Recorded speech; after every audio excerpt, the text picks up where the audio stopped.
प्यारे विद्यार्थियों, आपका मेरी क्लासेस में स्वागत है। You are welcome in my classes.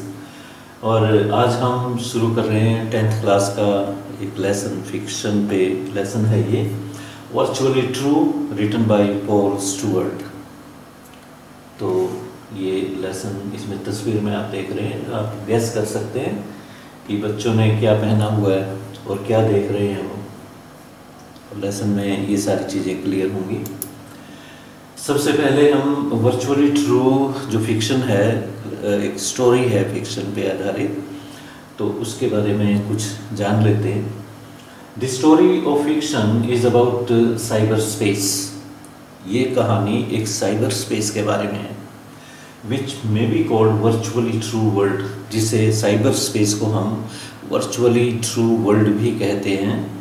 एक ऐसा संसार जो लगभग सच है, वास्तविकता के काफ़ी करीब, एक ऐसी दुनिया जो कंप्यूटर के अंदर एक टेक्नोलॉजी के द्वारा जो गेम्स खेलते हैं बच्चे आजकल, मॉडर्न गेम्स, तो उसमें जब वो एंटर करते हैं वो एक ऐसी स्पेस प्रोवाइड करता है कंप्यूटर, जिसमें जो भी देखता है, यूज़र जो भी है, उसे लगता है कि वो रियल वर्ल्ड में है। तो ये वर्चुअली का मतलब होता है ऑलमोस्ट रियल लगता है वो world. This 3-dimensional world is created by modern computer technology.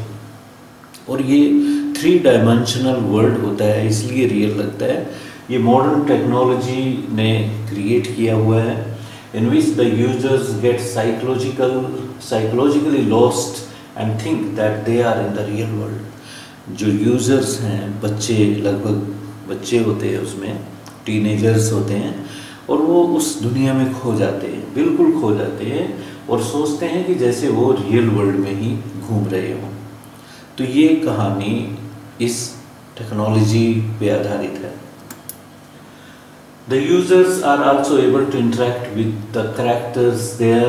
वहाँ जो कैरेक्टर्स मिलते हैं उस वर्ल्ड में, तो यूजर उनसे इंटरेक्ट कर सकता है, उनसे बात कर सकता है, उनको प्रभावित कर सकता है, और खुद प्रभावित हो सकता है वहाँ की दुनिया से, और can do what they like by using their thoughts. अपने थॉट्स यूज़ कर करके वो उस दुनिया में कुछ भी कर सकते हैं जो चाहते हैं। Children of modern time are becoming addict to playing so many psycho driven games on computer screens. तो आजकल के बच्चे इतने एडिक्ट हो गए हैं इस दुनिया में घूमने के, इस दुनिया में रहने के, इस तरह के गेम खेलने में, जो कि साइको ड्रिवन गेम्स हैं, साइकोलॉजी से, ह्यूमन थॉट्स से चलती है ये सारे गेम। तो इसमें बच्चे खो जाते हैं बिल्कुल। तो कैसा प्रभाव उन पे पड़ता है वो तो एक अलग विषय है। फिलहाल हम ये कहानी जो इस पे आधारित है, इन्हीं तथ्यों पे, तो उसको आगे एक्सप्लोर करेंगे।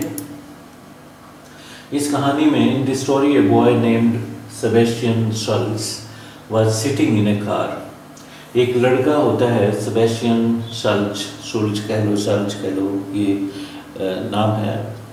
तो एक कार में बैठा हुआ था, जब उसकी टक्कर, कार की टक्कर एक ट्रक से या मोटर व्हीकल से हुई है। कोलाइड मैंने टकरा जाना, against a truck. It was a severe accident, बहुत भयंकर एक्सीडेंट था वो। And his head also got stuck against the screen of his laptop. तो लैपटॉप पे वो गेम खेल रहा था, साइको ड्राइव गेम। तो एकदम जब सिर टकराया उससे, तो क्या हुआ वहाँ पे, as he was playing a psycho driven game, drive game, at that time his memory was captured by the computer and he went in coma. तो सिर को टकराते ही लैपटॉप से, तो उसकी मेमोरी सारी उसमें, क्योंकि खेल रहा था, उसमें खोई हुई थी उसकी मेमोरी, तो वहीं वो सेव कर लेता है कंप्यूटर अपने आप ही। जैसे क्षमता होती है कंप्यूटर्स में, मॉडर्न कंप्यूटर्स में, आप कट करोगे तो वो सेव का ऑप्शन मांगता है। तो यहाँ पे कुछ ऐसे कंप्यूटर होंगे जो अपने आप ही सेव कर लेते हैं। सभी आमतौर पर सभी कर लेते हैं जब आप काम करते जा रहे हो। तो उसकी मेमोरी उसमें सेव हो जाती है और लड़का कोमा में चला जाता है। तो ये सिचुएशन है कहानी की। We shall come to know while reading the story that Sebastian Schultz was saved and brought back into the real world by another boy, Michael. जैसे जैसे कहानी पढ़ेंगे हम तो हमें पता चलेगा कि ये लड़का सेबेस्टियन शाल्ट्ज़, इसकी मेमोरी वापस आ जाती है एक लड़के की मदद से, माइकल की, और ये रियल वर्ल्ड में ये लड़का इसे माइकल ले आता है। हाउ डिड इट हैपन, ये हुआ कैसे? Let's read the text and understand all this. आओ टेक्स्ट पढ़ते हैं और ये सारी चीज़ें समझते हैं। ये पॉल स्टुअर्ट हैं और ये क्रिस रिडल हैं, जिनकी मदद से ये तस्वीरें इसमें बनी हैं। जो कहानी में जो ये लिखते थे तो उसमें उन स्टोरीज, वो जो तस्वीरें हैं, इमेजेस हैं, वो ये डेवलप करते थे। इनकी मदद से, कोलैबोरेशन से ये सारा हुआ था। तो इन्होंने चिल्ड्रन बुक्स लिखी हैं खूब। ऑथर के बारे में कुछ और जानकारी ले लेते हैं। राइटर पॉल स्टुअर्ट हैं, इनका जन्म 1955 में हुआ था। Is a writer of children's book, बच्चों की किताबें लिखते हैं। Best known for the best selling the Edge Chronicles, ये बेस्ट सेलिंग बुक्स हैं इसकी। The Edge Chronicles, the freelance novels, the far-flung adventure series which are written in collaboration, means partnership with the illustrator Chris Riddle। मैंने तस्वीर आपको Chris riddle की दिखाई थी। Paul Stewart lives in the British seaside city of Brighton with his wife and children। तो Paul Stuart अपने बच्चों के साथ ब्रिटेन में रहते हैं। समुद्र के किनारे उनका एक शहर है ब्राइटन, उसमें रहते हैं। तो ये इमेजेस हैं उनके रिडल के बनाए हुए। आप देख सकते हैं कि ये कितने लाइव होते हैं। जब 3D बनते हैं तो बच्चों को कितना आकर्षित करते होंगे। तो ये सारे इमेजेस की मदद से एग्जाम्पल दिया मैंने इमेजेस का उनके। तो ये ऑथर की जो बुक्स हैं, फ्रीलांस और द एज ऑफ क्रॉनिकल्स, ये इमेजेस हैं बुक्स के, ताकि आपके दिमाग में किताबों के ये पता लगे कि कैसे इमेजेस वगैरह हैं इसमें। आकर्षक कवर पेज हैं काफ़ी। सेबेस्टियन शाल्ट्ज़, यहाँ से कहानी शुरू होती है। ये पॉइंट चलते हैं इसमें टेक्स्ट में, जो ओरिजिनल टेक्स्ट है। सेबेस्टियन शाल्ट्ज़, ये नाम, it's not, it's a name, it's isn't a name you come across every day. ये एक ऐसा नाम नहीं है जो नाम आप रोज़मर्रा की ज़िंदगी में, daily day to day life में कम अक्रॉस करना होता है, मिलना होता है। ये नाम मिलता नहीं है, आपके आमना सामना नहीं होता इस नाम से। कम अक्रॉस मीन्स आमना सामना होना। ये एक ऐसा नाम है जिससे, ये आम कॉमन नाम नहीं है। कभी कभार ऐसे नाम से आमना सामना होता है, बट देयर इट वाज, परंतु ये नाम था। ये किसी महान आदमी का भी नाम नहीं है। ये इवन कॉमन, काफ़ी कॉमन भी नहीं है, कभी कभार।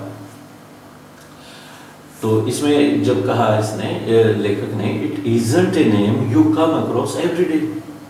अगर कोई महान आदमी हो या कोई इम्पोर्टेंट आदमी हो, VIP हो, उसका नाम डेली लाइफ में मिलता है, right.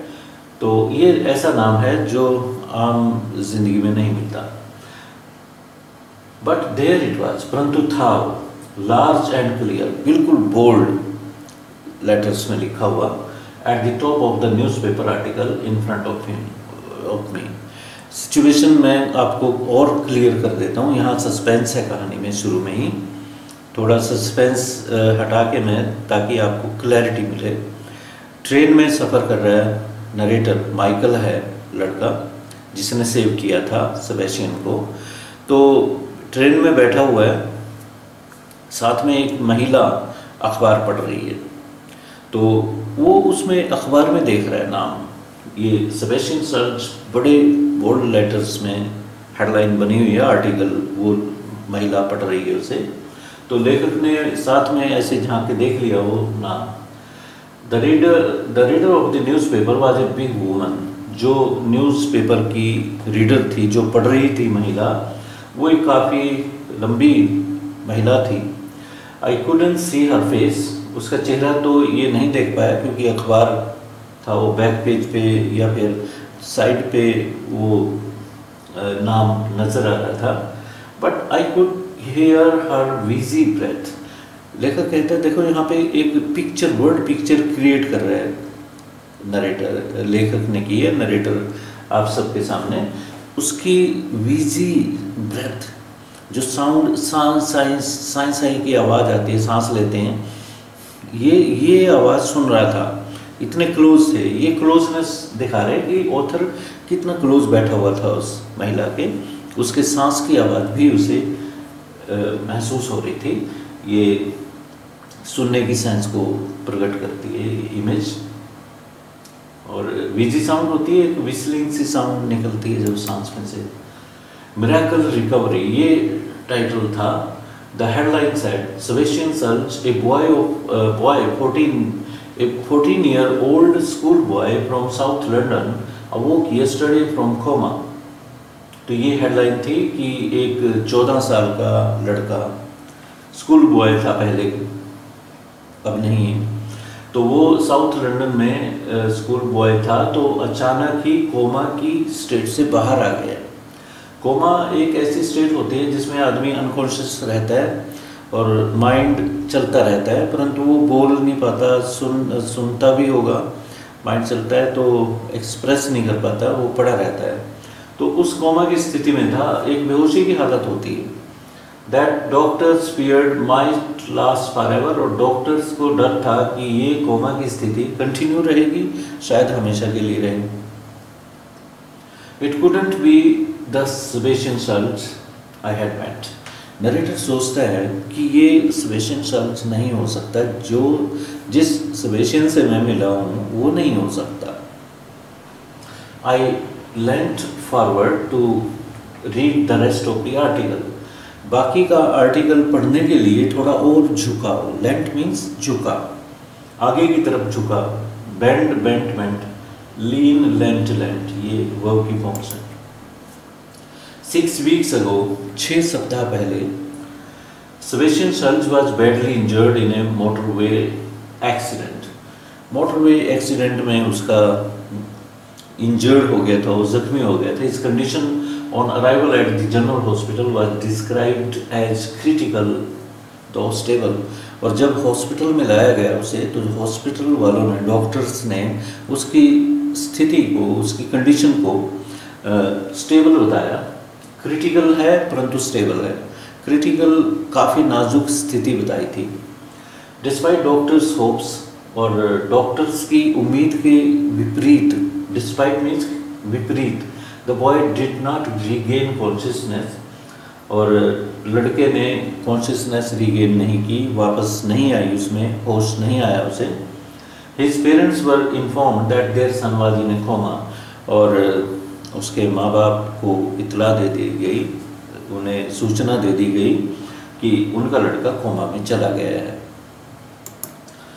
Eight a press conference Mrs Search said, और आर्टिकल में लिखा हुआ था ये कि प्रेस कॉन्फ्रेंस हुई तो मिसेस सर्च, जो उसकी माँ थी लड़के की, सेबेस्टियन की, तो उसने बताया था, ये सेंटेंस बोले थे, the doctors were doing all they could but in our hearts we knew we needed a miracle। Doctor तो सब कुछ कर रहे हैं जो उनके दायरे में है, जो उनकी स्कोप में है, लिमिट में है, जो वो कर सकते हैं, परंतु अपने दिल में, but in our hearts we knew we needed a miracle, हमें पता था कि हमें एक चमत्कार चाहिए था। इसके लिए लड़के को एक चमत्कार ही सेव कर सकता था। Now that miracle has happened, और आर्टिकल में लिखा हुआ था कि अब वो चमत्कार घटित हो चुका है। एट दैट मोमेंट, उस पल, क्षण, द वुमन्स हैंड मूव्ड, जैसे वो और महिला अखबार को पढ़ रही थी तो उसका हाथ थोड़ा सा हिला और अखबार कुछ और क्लियर हुआ। I suddenly saw the photograph that went with the story. मैंने अचानक उस स्टोरी में जो फोटोग्राफ छपी हुई थी वो भी देख ली एंड गैस्प्ड, और एकदम लंबा सांस लिया, हैरान होके लंबा सांस लिया। गैस्प का मतलब फटाफट लेना सांस, ऑक्सीजन को खींचना। The boy in the picture was Sebastian, तस्वीर में लड़का वो सेबेस्टियन ही था। और the boy in the picture was Sebastian, there was no doubt, कोई शक नहीं था उस बात में। परंतु हुआ कैसे, बट हाउ, आई मटर्ड, मैं अपने आप में बुड़बुड़ाया कि ये हुआ कैसे। Sebastian Search, the boy I had got to know so well recently, had apparently been in a coma for all that time. मैं हैरान था सोच के कि जिस लड़के से मैं मिला था साइबर वर्ल्ड में, और वो लड़का रियल वर्ल्ड में कोमा में रहा है इतने दिन। Apparently means obviously, स्पष्ट तौर पे, clearly. He had been in coma all that time. I felt nervous and shivery. मैं कांप गया एकदम, मैं नर्वस हो गया। ये हुआ कैसे, ये रियलिटी में कैसे हो सकता है लड़का? साइबर वर्ल्ड तो एक वर्चुअल वर्ल्ड है। It didn't make any sense at all. तो बार बार मेरा दिमाग मान नहीं रहा था इस बात को कि ये तो ऐसा लगता नहीं, होता नहीं है। नाम कोइंसिडेंस होगी, संयोग मात्र होगा कि नाम वही है, परंतु फोटो भी वही है। I stared out of the train window, और मैं फिर खिड़की से बाहर देखने लगा। ट्रेन में बैठा हुआ था कंपार्टमेंट में, तो अपना ध्यान पीछे की तरफ ले गया and then through the events in my head, और अपना ध्यान बैक ले गया कि घटनाएं, सोचने लगा कि ये हुआ कैसे होगा। It all started a month ago, जब से 1 महीना हुआ था जब से ये सजेशन मिला उसे। Dad and I had spent the entire Saturday afternoon at the computer fair. तो ये कंप्यूटर फेयर में गए हुए थे अपने नरेटर भी, माइकल भी, और इनके पिता, माइकल के पिता भी साथ में थे। ट्रेड फेयर में गए थे और वहाँ कंप्यूटर फेयर था खासकर वो, तो सारी सैटरडे आफ्टरनून वहाँ बिताई थी। Entire means complete, full.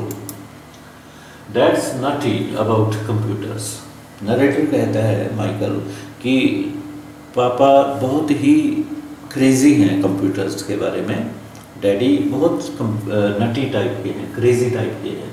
He is got a Pentium 150 megahertz processor. तो उन्होंने कंप्यूटर खरीदा, ये कंपोनेंट्स हैं उसके। पेंटियम ये मॉडल है, 150 मेगाहर्ट्ज स्पीड है उसकी, प्रोसेसर है इसका, काफ़ी बहुत बड़ी स्पीड होती है। विद 250 ऑफ रैम, ये रैम है मेमोरी उसकी रैंडम, और 1.2 GB हार्ड डिस्क ड्राइव है एंड 16 स्पीड CD रोम है। कंप्लीट विद स्पीकर्स, ये कॉन्फ़िगरेशन कंप्यूटर की दिखाई दे रही है आपको, और स्पीकर्स भी लगे हुए हैं, प्रिंटर भी है, मॉडम भी है उसमें, स्कैनर भी है, सारा सामान वो खरीदा उन्होंने। इट कैन डू एनीथिंग, और ये कंप्यूटर कुछ भी कर सकता था, पेंट कर सकता था, म्यूजिक प्ले कर सकता था, क्रिएट डिस्प्लेज, कुछ पिक्चर बना सकता था या दिखा सकता था। Even when my homework rubbish, जब नरेटर को अपना होमवर्क बकवास लगता होगा तब वो कंप्यूटर पे बैठता होगा। मतलब होमवर्क भी रबिश था उसके लिए, गार्बेज था, कंप्यूटर अट्रैक्शन बना हुआ था। गार्बेज मतलब रबिश का मतलब निम्न स्तर की चीज़ जो आकर्षक ना हो, boring. It looks fantastic, computer fantastic था उसके लिए। Best of all are the games, सबसे अच्छी जो आकर्षक चीज़ें थी नरेटर के लिए वो गेम्स थे। गेम्स के नाम यहाँ नरेटर देता है हमें, ये अलग अलग नाम है। टोर्नेडो है, ये मी बबाश है, ब्लैक बेल्ट है, ग्रीनेज कैसल है, I have played them all. और कहता है कि ये सारे गेम मैंने खेले हुए हैं। With this screen so big, इतनी बड़ी स्क्रीन है, एंड द वॉल्यूम अप, पूरे इतनी बड़ी स्क्रीन पे वॉल्यूम अप करके, it almost feels as if you are inside the games, ऐसा लगता है कि जैसे आप गेम्स के अंदर हो। Almost feels as if you are inside the games, battling it out with the z and b's, twisters और whatever ये sounds हैं, गाड़ियाँ चलने की आवाज़ें जो निकलती हैं, zoom ऐसी बा साउंड ऐसे निकलती हैं। ट्विस्टर टोर्नेडो और व्हर्लविंड होते हैं। टोर्नेडो जैसे आते हैं, व्हर्लविंड आते हैं, तूफान टाइप के होते हैं और व्हाटएवर जो भी है, ये गेम्स में आदमी इन चीज़ों को देखता है। Technology was advancing every day. Narrator कहता है कि टेक्नोलॉजी प्रतिदिन एडवांस कर रही थी and dad couldn't resist any of the new gadgets. जो भी नए गैजेट्स आते तो डैडी उनको खरीद के लाते। पूरी क्रेजीनेस थी उनके दिमाग में। कुडंट रेजिस्ट, वो अपोज नहीं कर पाते इस आकर्षण को कि नई चीज़ आई है उसको खरीदा जाए। तो ये गिज़मोज, ये भी गैजेट्स हैं, स्पेशली मैकेनिकल और इलेक्ट्रॉनिक्स होते हैं, that came on the market. जो भी मार्केट में नई इन्वेंशन टाइप आती, नई एक आविष्कार आता है, कोई भी नया इंस्ट्रूमेंट आता है, डिवाइस आती कंप्यूटर से रिलेटेड, वो खरीद के लाते। That was why we went to the computer fair. और यही कारण था कि कंप्यूटर फेयर में नरेटर अपने पापा के साथ गया था। We came away with a virtual reality visor and glove. तो ये वहाँ से खरीद के लाए वर्चुअल रियलिटी वाइजर और ग्लव। ये ग्लव्स हैं और ये वाइजर है। इसको पहन के कुछ और ही चीज़ें होती हैं, उसमें गेम्स प्ले करते हैं। तो ये काफ़ी टेक्नोलॉजी का हिस्सा है कंप्यूटर की। तो visor piece of stiff material that is borne about the eyes and give protection from strong light. तो ये ग्लव्स हैं और ये वाइजर दिखाई दे रहे हैं आपको। And A handful of the latest interactive psycho drive games. आजकल के जो इंटरेक्टिव साइको ड्राइव गेम्स है उसमें ये पहने जाते हैं और कंट्रोल करते हैं इवेंट्स को इनके द्वारा। दे आर टेरिफिक, और ये सुपर हैं, ग्रेट हैं। टेरिफिक का मतलब यहाँ पे सुपर और great. Not only do the visor and glove change what you see. ना केवल वाइजर और ग्लव चेंज करते हैं जो आप देखते हैं, बट बेटर देन दैट, इससे भी अधिक अच्छी बात क्या है, you can control the action. आप एक्शन को कंट्रोल कर सकते हैं। What by what you are thinking, जो आप सोच रहे हैं उसके द्वारा एक्शन को कंट्रोल कर सकते हैं। वेल कूल, ये तकिया कलाम है नरेटर का, ये बार बार ये शब्द यूज़ करता है। कई स्टूडेंट्स डेवलप कर लेते हैं इस तरह को कि कूल कूल मैन कूल, इस तरह करते हैं। What we got them, I remember some of them were not new. जो गैजेट्स ये लाए खरीद के कंप्यूटर फेयर से, नरेटर कहता है कि हमें पता था कि ये नए नहीं हैं, ये प्रयोग किए हुए, ऑलरेडी किसी ने चलाए हुए लगते हैं, यूज़ किए हुए लगते हैं। एनीवे बैक एट होम, चलो जैसे घर आके नरेटर ने क्या किया, I launched myself off into the first of the games. पहला गेम शुरू कर दिया, उसमें खो गया, एंटर किया उसने। It was called Wild West. Wild West game उसने शुरू किया। ये शेफर्ड्स का गेम होता है, अमेरिका में, साउथ अमेरिका में खेला जाता है, तो काफ़ी लाइक करते हैं बच्चे इसे। फुल ऑफ एक्शन गेम है काफ़ी। That's what I like about computers. और यही चीज़ें नरेटर को पसंद है कंप्यूटर, इस वजह से पसंद है।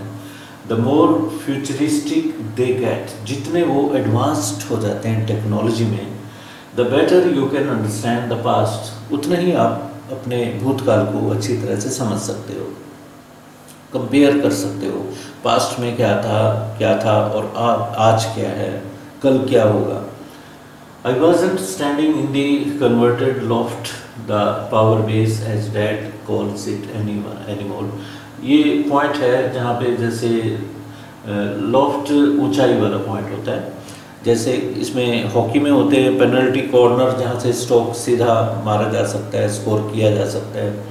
तो डैडी ये कहा converted loft the power base point किसी को कहते हैं, तो आई वॉजन स्टैंडिंग इन द, मैं वहाँ नहीं खड़ा था, लेकर किया गया था उस पॉइंट पे नहीं था जहाँ से अधिक स्कोर किया जा सकता है। आई वॉज रियली देयर, वहाँ वास्तविक रूप से वहाँ था मैं। Striding down the dusty track, अब ये गेम में एंटर कर चुका है और चला जा रहा है। डस्टी ट्रैक है, मिट्टी गर्द है उस ट्रैक पे, रास्ते पे, through the centre of the town, शहर के बीचों बीच चल रहा है।